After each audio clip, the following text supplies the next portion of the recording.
Amigos televidentes, continuamos con su espacio Cerrando la Noche y qué grato es conversar con buenos amigos, con personas vinculadas a la sociedad dominicana y que pues jugó un rol en una etapa política de su vida, una etapa social y hoy pues aspira a seguir aportando a su país, a su nación, a la República Dominicana desde un lugar diferente.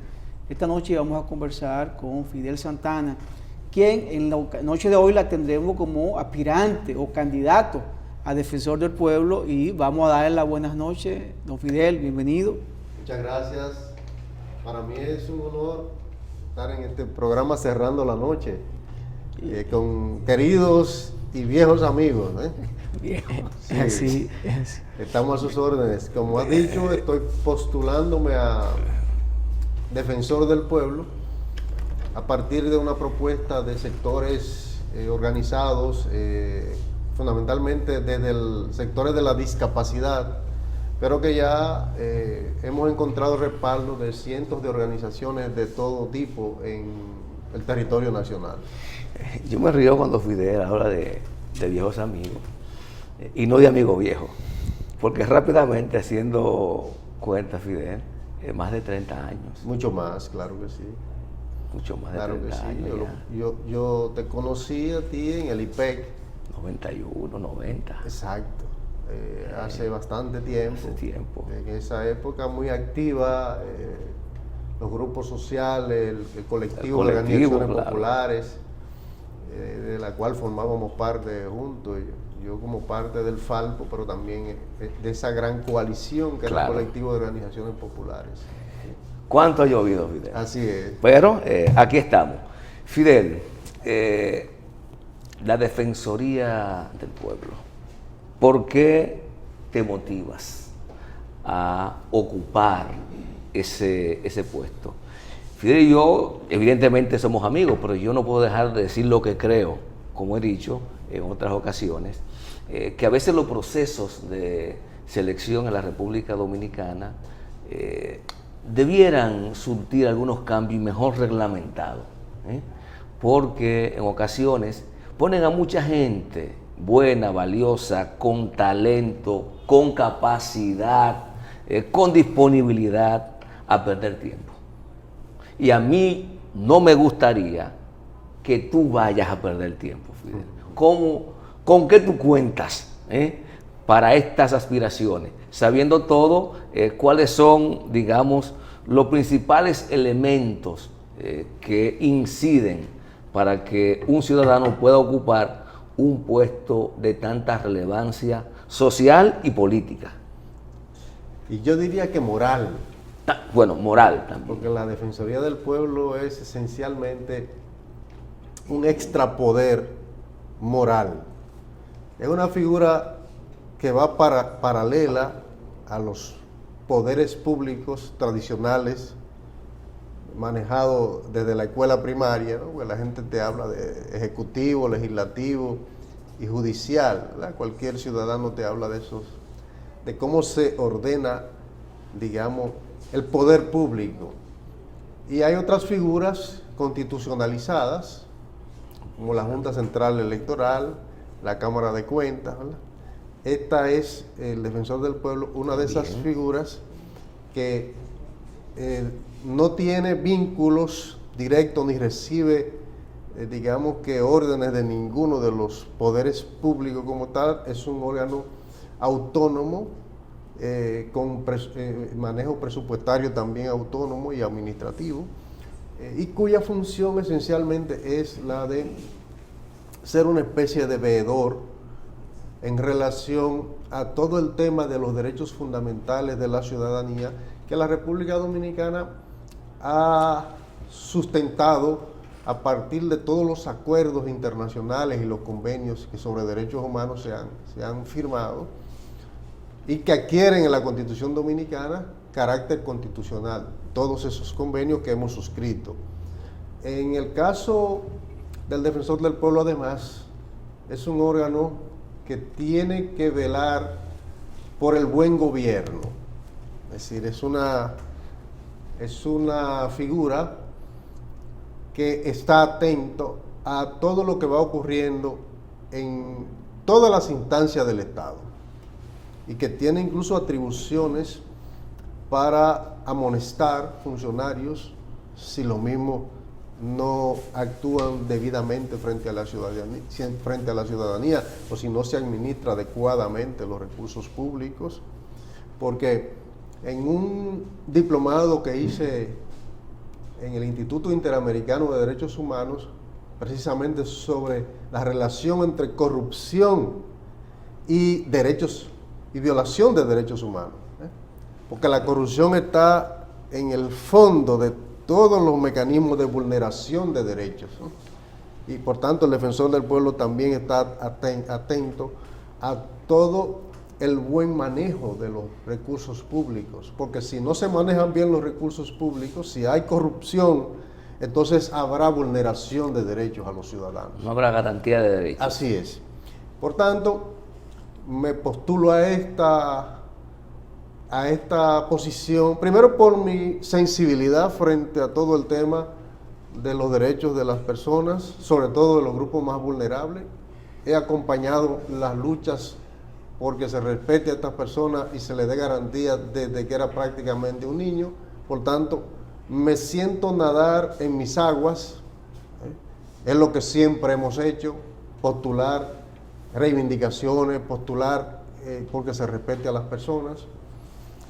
Ya en relación a la preocupación que tú tienes de cómo se escoge al defensor del pueblo y si está o no suficientemente reglamentado, en verdad la ley y la propia Constitución, la Constitución que aborda el tema del defensor del pueblo a partir del artículo 190, lo que plantea son fundamentalmente los órganos que intervienen. En este caso, el Congreso en sus dos cámaras y en defecto la Suprema Corte de Justicia, ¿no? Si una de las dos cámaras no cumple con el mandato constitucional, con los plazos que establece, pues lo lógico es que entre entonces la Suprema Corte de Justicia, ¿no?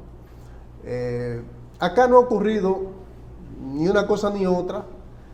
El plazo en que debió escogerse la Defensoría del Pueblo venció en mayo del año 2019. Es decir, que tenemos ya más de un año y medio de retraso en relación a la escogencia del segundo defensor del pueblo, porque hubo en el país... Sí. Doña Zoila Martínez Guantes ha sido la primera y la única hasta ahora. Es correcto. Entonces, correspondía en el 2019 ya escoger. Ella pudo haberse propuesto como... No, dijo públicamente que no aspiraba. Dijo públicamente porque que no el defensor se puede reelegir por hasta una segunda ocasión. Sí, si lo decide el Congreso. Entonces, realmente no hay una reglamentación estricto sensu, es decir, detallada, sino que se propone que estos órganos del Congreso de la República, el primero de ellos, la Cámara de Diputados, escoge 5 ternas y las presenta al Senado de la República, quien sí tiene un plazo de 15 días para tomar decisión después que se le presentan las ternas. Yo tengo plena confianza en que en el país hemos entrado en un periodo de cambios y de fortalecimiento institucional. Estoy seguro porque además con la experiencia que tengo dentro del Congreso, fui legislador hasta agosto del año en curso, conozco cómo se construyen los consensos legislativos, ¿no? Porque ciertamente, aunque los representantes son parte de partidos políticos, pero el Congreso opera con una mecánica propia de construcción de consensos, ¿no?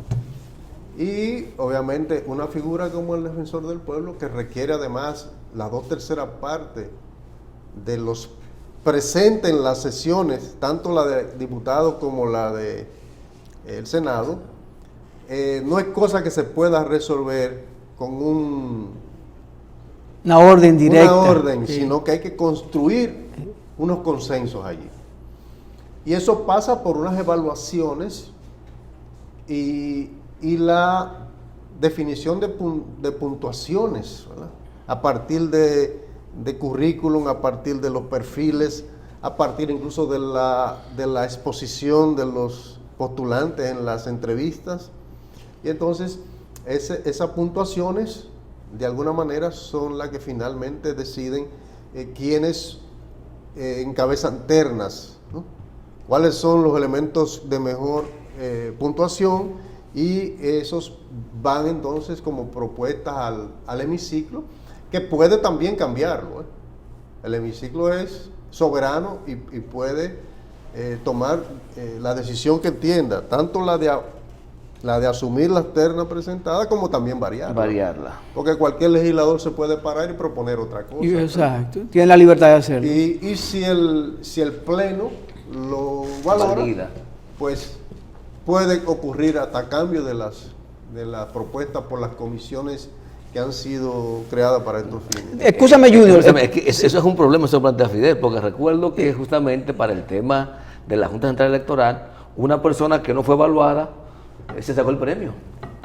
Lo nombraron presidente de la Junta Central Electoral y no fue evaluado. Sí, pero lo que plantea... Es una cosa tremenda. Lo que plantea Fidel Junior tiene lógica y sentido, y más con la entrevista que tuvimos con José Horacio Rodríguez, que es un diputado Nobel, que llegó ahora al Congreso de la República, y plantea eso mismo. Hay discusiones, se llega a un consenso político, y yo creo que Fidel puede ir por el carril de adentro en estas aspiraciones, porque tú cuentas, Fidel, con esa ecuanimidad, esa paz, ya tiene la experiencia política, la madurez política que te permite asumir ese cargo, y pues creo que tú eres el centro que pudiera haber de la discusión, tanto del PLD, del PRM, como de la Fuerza del Pueblo y del Partido Reformista, porque no está aquí ni allá, y además tu trayectoria te permite ejercer la posición de defensor del pueblo sin atacar, sin pelear, y con ser justo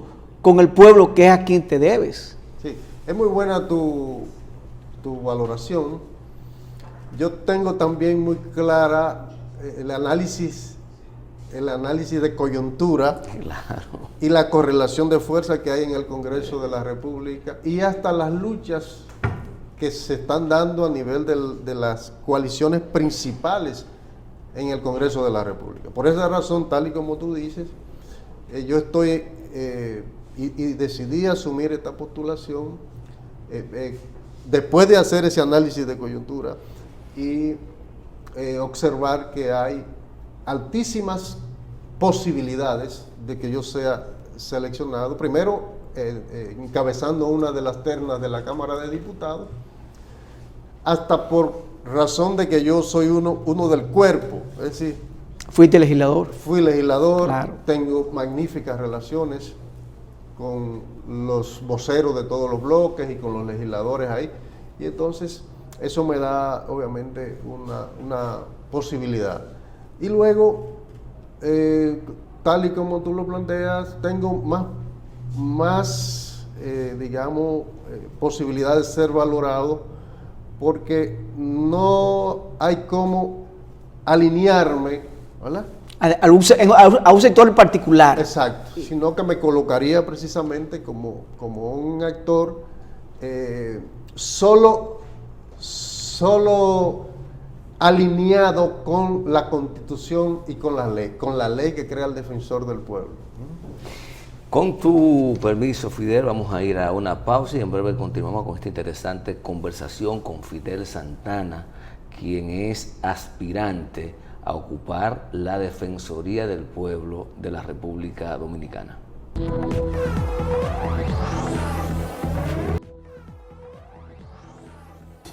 De vuelta con Cerrando la Noche. Fidel, vamos a suponer que salió el premio.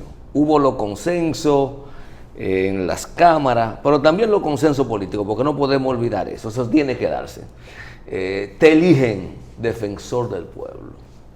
Vamos a hablar entonces de cuál es tu programa de gobierno para relanzar esa institución.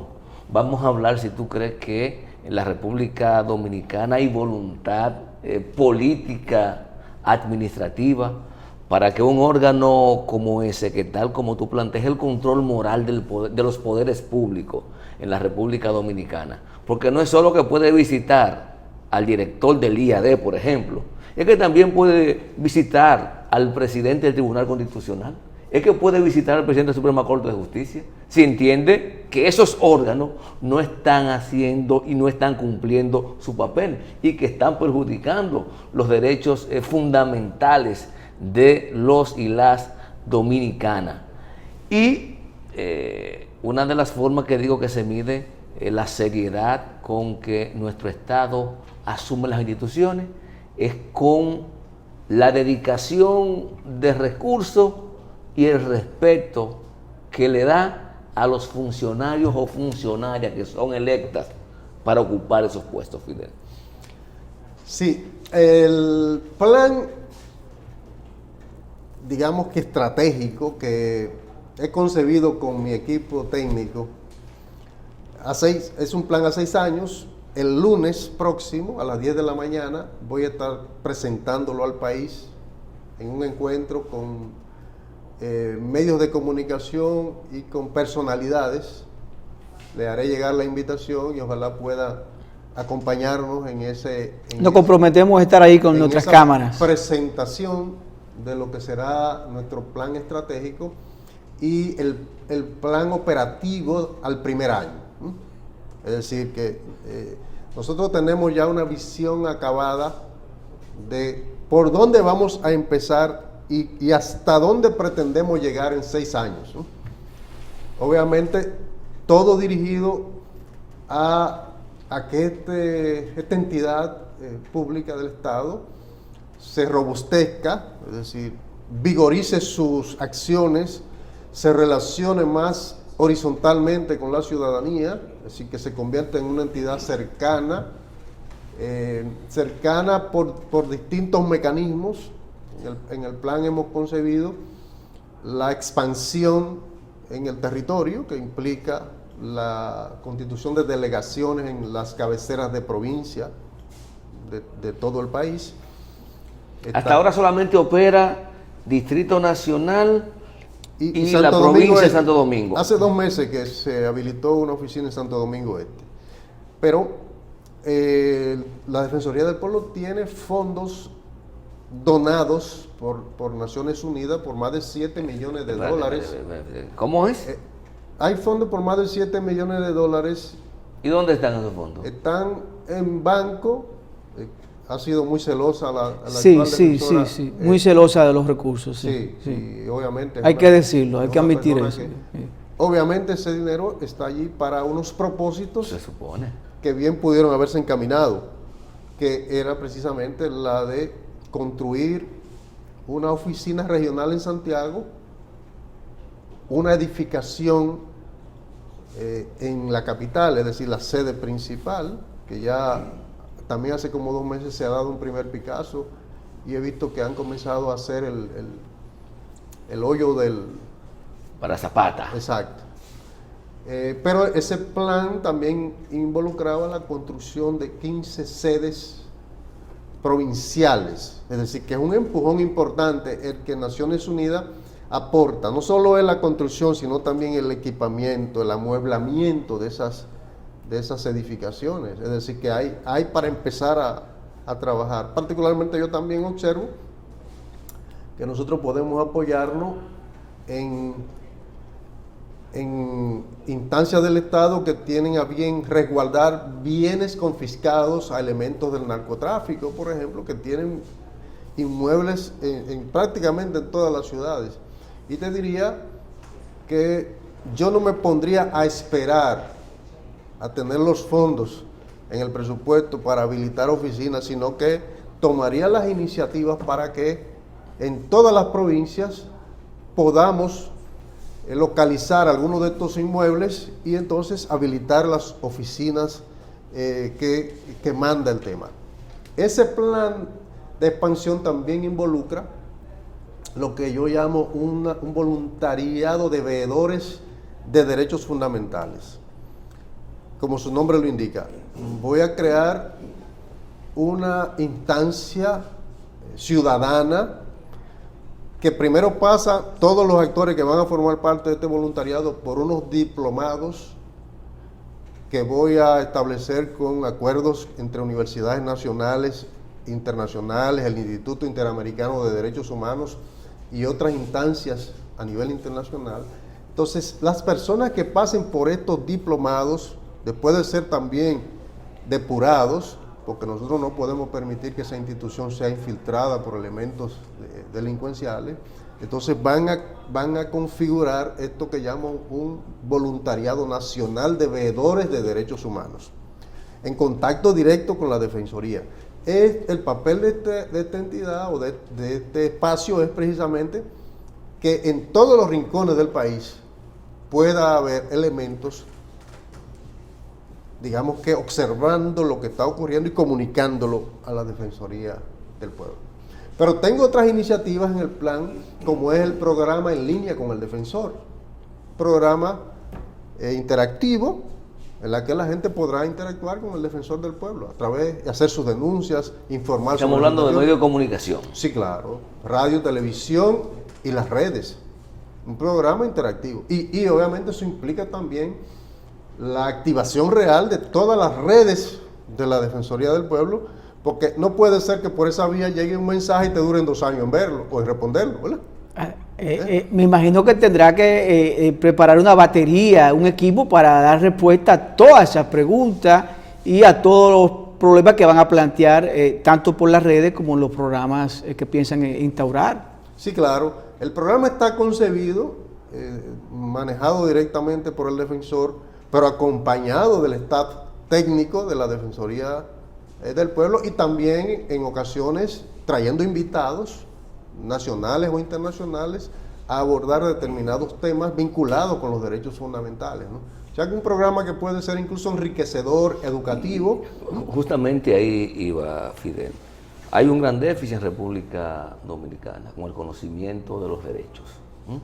Entonces, en esa materia de educación ciudadana, justamente en materia de derechos humanos, en conocimiento de derechos fundamentales, ¿qué piensa hacer Fidel más allá de este programa abierto, que la gente denuncia, si hay alguna campaña específica de educación ciudadana? Sí. Los primeros 3 meses vamos a arrancar con una campaña de 100 conferencias sobre derechos fundamentales y el defensor del pueblo, ¿no? Esto no es un invento porque es una cosa que yo he vivido y he organizado desde la UAS en el programa Solidaridad y Esperanza. Al cumplirse los 200 años de nacimiento de Juan Pablo Duarte, organicé una campaña de 100 conferencias, de 200 conferencias, a propósito de los 200 años, sobre Juan Pablo Duarte y su impronta en la sociedad dominicana. Es decir, no es una cosa imposible, y la estaremos montando tanto presenciales donde sea posible y si las condiciones lo permiten, pero también desde la lógica virtual, porque en el caso de las 200 conferencias sobre Duarte nos montamos sobre muchas instituciones educativas, liceos, colegios privados, universidades, y entonces se reunió. Y un equipo de conferencistas. Y claro, un equipo de conferencistas que se distribuyó en el país. Es decir, eso mismo haríamos, ¿verdad? En ese plano, pero la Defensoría tendrá una serie de mecanismos de difusión, de información y de interacción con la ciudadanía. Uno de ellos que la gente se ríe mucho cuando le explico eso es el chivito del defensor del pueblo, ¿verdad? Esa va a ser una publicación de bolsillo, muy fácil de portar en su cartera o en los bolsillos, pequeñita como lo que difunden los ciudadanos que militan en iglesias evangélicas. Sí. Entonces, y le llamo el chivito porque es un temita que si a usted se le olvidó, ¿verdad?, qué ley o qué artículo de la Constitución o qué mecanismo tiene usted para hacer valer un derecho, usted desenfunda su chivito, ¿verdad? Y ahí va a estar, ¿verdad? cuáles son las leyes, cuáles son los artículos, ¿verdad? Cómo comunicarse con los defensores del pueblo, ¿verdad? Es un poco, en esa lógica, un poco jocosa, rememora una práctica muy cotidiana, las ayudas a las que recurren los estudiantes. Yo que soy docente, sé cómo... son muy creativos. Exacto. Muy creativos. Entonces el chivito es uno de los recursos que vamos a usar para este tema de la educación, de la difusión, pero también de ayuda, para que la gente pueda, si hay algún problema, bueno, ahí están los teléfonos, ahí están las redes, ¿verdad? De una vez, entonces... Más que todo el contacto. Exactamente, sí. Y cómo, bueno, me imagino que también hay un gran desafío más allá de la ciudadanía, porque alguien dijo, y yo repito, que los ciudadanos se comportan como se comportan sus líderes. Tú tienes un país en que el Tribunal Constitucional y todos los tribunales de la República dictaron sentencia ordenando paralizar la construcción de una obra X, y por encima de todo eso la hicieron. No sé, tú hablarle de derecho a la gente cuando lo que está viendo es ese ejemplo, ¿qué vas a hacer entonces con las autoridades para contribuir a que sean un motor en términos de ejemplo para la ciudadanía? Mira, el defensor del pueblo tiene una serie de recursos a mano, principalmente la negociación. El defensor del pueblo tiene que ser un gran negociador con los actores de Estado, conciliador, y los prestadores de servicio a la ciudadanía, pero tiene el recurso a la amonestación cuando hay una violación, no se ha atendido un reclamo de la Defensoría del Pueblo, o tiene los recursos jurisdiccionales ya, como es el amparo, el recurso de amparo. El defensor puede entonces, cuando hay un derecho violentado, proceder en los tribunales con este tema del amparo. Están recursos también como el recurso de cumplimiento, es decir, si hay una ley, si hay un reglamento que está siendo violentado, el defensor puede acudir al recurso de cumplimiento, como también al habeas corpus o al habeas data, cuando se le violentan a ciudadanos la libertad, o se le violenta la libertad ilegalmente, ¿verdad? O se le violenta sus datos, sus informaciones, ¿verdad? Entonces tiene esos recursos a mano que estaremos utilizando activamente, e incluso el defensor del pueblo puede hasta intervenir sin previo aviso instituciones. ¿Y puede la Defensoría del Pueblo formular querellas, denuncias contra autoridades, sí, claro que estén desacatando claro e incumpliendo con sus funciones? Claro que sí, que puede hacerlo, puede hacerlo. Y de hecho esos recursos de lo que te estoy hablando, porque puede incluso acudir a las instancias judiciales, ¿ya?, cuando hay elementos penales, ¿no?, hacer la denuncia y actuar en los tribunales, ¿verdad? O sea, que tiene es una ley que algunos han considerado que no tiene filo, pero a mí me parece que tiene una gran potencialidad. Sí, ya para concluir, don Fidel, porque falta algo, lo más importante. ¿Cuándo el límite máximo que tiene el Senado de la República, el Congreso, para presentar las ternas, seleccionarla y elegir el defensor del pueblo? Mire, está fuera de plazo. Claro.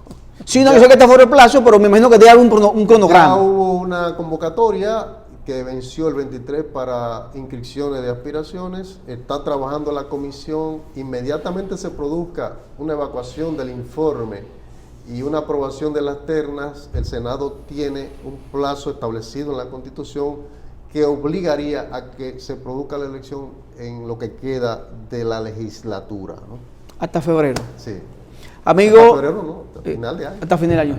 Amigos, conversamos con don Fidel Santana, quien es aspirante, candidato a defensor del pueblo. Ya ustedes lo acaban de escuchar, la propuesta que tiene para hacer esta institución más cercana a la sociedad dominicana, que llegue en toda la geografía nacional. Vamos a desearle suerte y que la próxima vez que esté aquí, ya sea en calidad de defensor del pueblo, Gracias, gracias. Amigos televidentes, gracias por la sintonía y por haber estado esta noche conversando con nosotros y con nuestro invitado. Gracias, mañana será otro día.